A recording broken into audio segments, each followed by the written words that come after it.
বৃষ্টি পড়ে টাপুর টুপুর নদীতে এলো বান। আজকে এই বৃষ্টির মৌসুমে খালি ইচ্ছা করছে কিছু ভাজাভুজি খাই, তো বিকালে বানিয়ে নিলাম সাবু আর আলু দিয়ে একটা টিক্কি।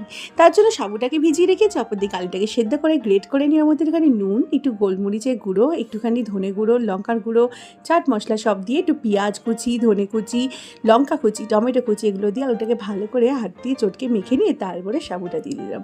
সাবুটা দিয়ে আলুটার সাথে এইভাবে হাত দিয়ে মেখে নেওয়ার পরে লাস্টে উপর দিয়ে ছড়িয়ে দিলাম একটুখানি অল্প একটুখানি সামান্য গরম মশলার গুঁড়ো। তারপরে এরকম হাতের সাহায্যে এটাকে গোল গোল করে চাপ চাপ দিয়ে এরকম আলু টিক্কির মতো মানে চপের মতো শেপ দিয়ে দিলাম। তারপরে এগুলো মানে বানানোর পরে একদম মানে কড়াইটা গরম করে ওর মধ্যে সাদা তেল দিয়ে, তেলটা একটু অল্প দিলেই চলবে, ডিপ ফ্রাই করার কোনো দরকার পড়বে না।